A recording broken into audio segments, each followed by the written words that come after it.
നമസ്കാരം മലയാളി വാർത്തയിലേക്ക് സ്വാഗതം. കഴിഞ്ഞ ദിവസം സത്യപ്രതിജ്ഞാ വേദിയിലിരിക്കുന്നവരെ പോലെ തന്നെ വേദിയിലേക്ക് എത്തിയ ആൾക്കൂട്ടത്തിനിടയിലെ ആളുകളും ജനശ്രദ്ധ നേടിയിരുന്നു. ഏകദേശം 15,000 പേർ വരുമെന്ന് ഉദ്ദേശിച്ചിരുന്ന ആ വേദിയിലേക്ക് 60,000-ലധികം പ്രവർത്തകരും ജനങ്ങളുമൊക്കെയാണ് അവിടേക്ക് എത്തിച്ചേർന്നത്. രാഹുൽ മാങ്കൂട്ടം വന്നപ്പോൾ എന്തെന്നില്ലാത്ത ആവേശവും ബഹളവും ഒക്കെ തന്നെ ആ വേദിക്ക് പുറത്തു നിന്നും കേട്ടിരുന്നു. കയ്യടികളും ആർപ്പുവിളികളും മുദ്രാവാക്യം വിളികളും ഒക്കെ ഉണ്ടായിരുന്നു.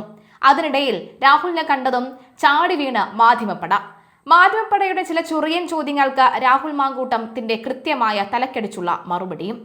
പ്രത്യേകിച്ചും ഒറ്റസ്വരത്തിൽ എല്ലാവരും പറയുന്ന കാര്യമാണ്, രാഹുൽ മാങ്കൂട്ടം ഒരുപക്ഷെ ഉണ്ടായിരുന്നുവെങ്കിൽ, ഈ ഒരു തെരഞ്ഞെടുപ്പിൽ പങ്കെടുത്തിരുന്നുവെങ്കിൽ തീർച്ചയായും മന്ത്രിയാകേണ്ട മുതലാണ് ആ പോയത് എന്നുള്ളത്.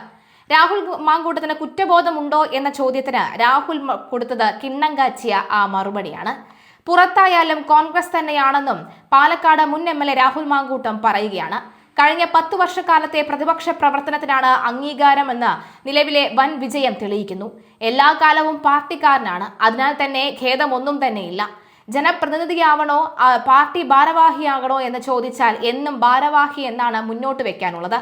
നിരാശകളില്ല. പറഞ്ഞുകൊണ്ടിരുന്ന രാഷ്ട്രീയം ഇനിയും പറഞ്ഞുകൊണ്ടേയിരിക്കും.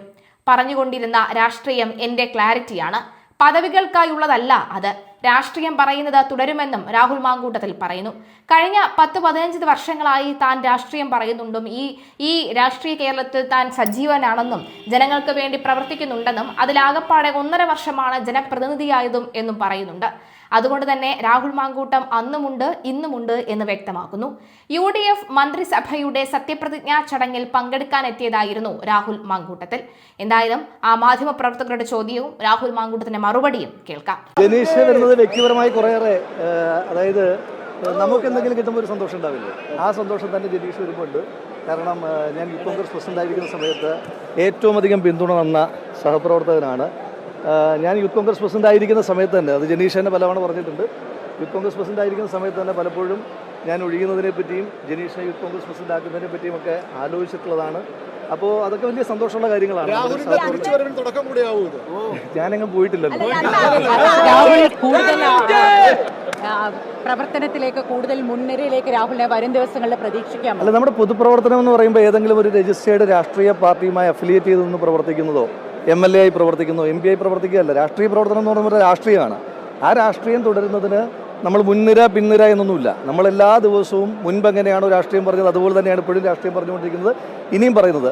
അതിനെന്തെങ്കിലും ഒരു അഫിലിയേഷൻ്റെ ആവശ്യമുണ്ട് എന്ന് അഫിലിയേഷൻ ഉള്ള കാലത്തും തോന്നിയിട്ടില്ല, ഇല്ലാത്ത കാലത്തും തോന്നിയിട്ടില്ല. വലിയ സന്തോഷമല്ലേ? കാരണം മർദ്ദനം വാങ്ങിയ ഒരുപാട് ആളുകൾ പിൻകാലത്ത് MLA മാരും മന്ത്രിമാരും മുഖ്യമന്ത്രിമാരും ഒക്കെ ആയിട്ടുണ്ട്. പക്ഷേ ഇതിനൊരു പ്രത്യേകത, എല്ലാ ചട്ടങ്ങളെയും ലംഘിച്ചുകൊണ്ട്, എല്ലാ അടിസ്ഥാന തത്വങ്ങളെയും ലംഘിച്ചുകൊണ്ട് ഗുണ്ടകളെ പോലെ മർദ്ദിച്ച ആളുകൾ, ഇപ്പോൾ ആലപ്പുഴയിൽ നിന്ന് വന്ന AD തോമസും കോഴിക്കോട്ട് നിന്ന് വന്ന VT സൂരജുമൊക്കെ ഞങ്ങൾ യൂത്ത് കോൺഗ്രസ് ആഹ്വാനം ചെയ്ത നവകേരള സദസ്സ് എന്ന് പറയുന്ന ആഡംബര അടിയന്തരാവസ്ഥക്കെതിരായിട്ടുള്ള വലിയ സമരം ഉണ്ടായിരുന്നു. ആ സമരത്തിൽ ഗൺമാന്മാരുടെ തല്ലുകൊണ്ട ആളുകളാണ്. ആ ഗൺമാന്മാർക്ക് തല്ലാൻ പാടില്ല എന്നുള്ള വ്യവസ്ഥയുണ്ട്. VIP-യിൽ നിന്ന് മാറാൻ പാടില്ല, ഡിറ്റാച്ച്ഡ് ആകാൻ പാടില്ല എന്ന വ്യവസ്ഥയുള്ളപ്പോൾ അതൊക്കെ ലംഘിച്ച് നമ്മളിപ്പോൾ സമരം നടക്കുമ്പോൾ മർദ്ദനം ഉണ്ടാകുന്നത് ഏറ്റവും സ്വാഭാവികമായിട്ടുള്ള കാര്യമാണ്. മർദ്ദനം ഉണ്ടാകും, അതൊക്കെ പ്രതീക്ഷിച്ചിട്ടാണല്ലോ പോകുന്നത്. പക്ഷേ ചട്ടങ്ങളെല്ലാം കാറ്റിൽ പറത്തി ഗുണ്ടകളെ പോലെ ഉദ്യോഗസ്ഥന്മാർ മുന്നിലൂടെ അവരെ പ്രതികളായിട്ട് വരുമ്പോൾ ഈ നാട് അത്തരം കാര്യങ്ങൾ കൊടുത്ത മറുപടിയാണ്. സന്തോഷം. Thank you.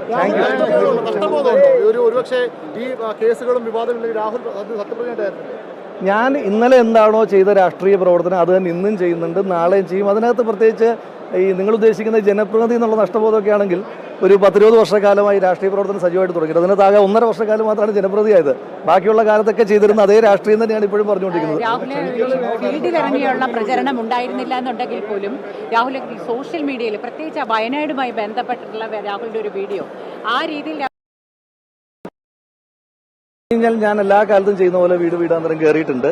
നിങ്ങൾ എന്നെ ഇഗ്നോർ ഇത്തവണ നിങ്ങൾ എനിക്കൊരു സഹായം ചെയ്തേ ഉള്ളൂ. നമ്മളെപ്പോഴും ജോലികളൊക്കെ ചെയ്യുന്നുണ്ട്. ഞാൻ പറഞ്ഞല്ലോ, ആകെ 1.5 വർഷക്കാലമാണ് ജനപ്രതിനിധിയായിട്ടിരുന്നത്.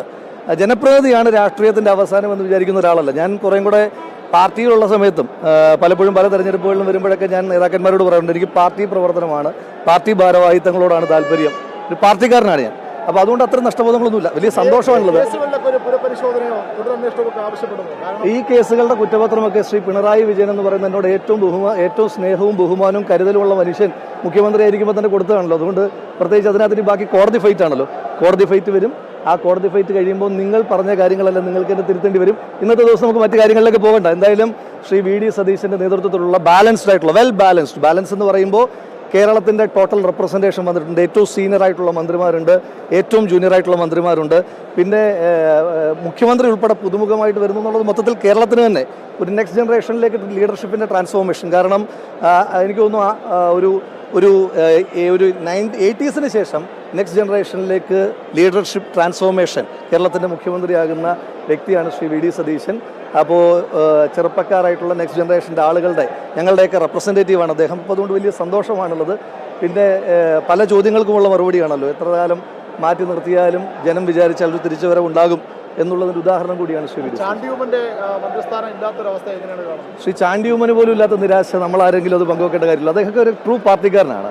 ശ്രീ ചാണ്ടി ഉമ്മൻചാണ്ടിയുടെ മകൻ എന്നതിനപ്പുറം താഴെത്തട്ടിലൂടെ KSUവിൻ്റെ സംഘടനാ പ്രവർത്തനമായി വന്നൊരാളാണ്. അയാൾ ഒരു പാർട്ടിക്കാരനാണ്. എന്നാൽ തന്നെ തിരിച്ചും മറിച്ചുമുള്ള നിങ്ങളുടെ ചോദ്യത്തിന് ഒരു കോമയുടെ ഒരു മൗനത്തിൻ്റെയോ ഒരു സാധ്യത പോലും നിങ്ങൾക്ക് തരാതെ അതിനെയൊക്കെ ക്ലോസ് ചെയ്യുകയാണ് ചെയ്യുന്നത്. ഞങ്ങളെല്ലാവരും വളരെ ഹാപ്പിയാണ്. അതായത് പാർട്ടിയുടെ ഭാരവാഹികളായിട്ടുള്ള ആളുകളും പുറത്ത് നിൽക്കുന്ന ഞങ്ങളുമെല്ലാം വലിയ ഹാപ്പിയാണ്. ഞങ്ങൾ ഓരോരുത്തരുമാണ് മന്ത്രിമാരായത്, ഞങ്ങളാണ് മുഖ്യമന്ത്രിയായത്, ഞങ്ങളാണ് MLA-മാരായതെന്നുള്ളൊരു ഫീലിംഗ്, ഒരു ടോട്ടൽ ഫീലിംഗ് കേരളത്തിലെ എല്ലാ പ്രോ കോൺഗ്രസ് ആയിട്ടുള്ള ആളുകൾക്കും ഉണ്ട്. കാരണം ഞങ്ങളുടെ ഒരു വലിയ അധ്വാനമുണ്ട്. കേരളത്തിലെ ഓരോ കോൺഗ്രസ്, ഞങ്ങളുടെ എന്ന് പറയുമ്പോൾ എൻ്റെ നല്ല ഉദ്ദേശിക്കുന്നത്, കേരളത്തിലെ എല്ലാ കോൺഗ്രസ് പ്രവർത്തകൻ്റെയും UDF പ്രവർത്തകൻ്റെയും കഴിഞ്ഞ 10 വർഷക്കാലമായി ഞങ്ങൾ അനുഭവിച്ച ഒരുപാട് കാര്യങ്ങളുണ്ട്.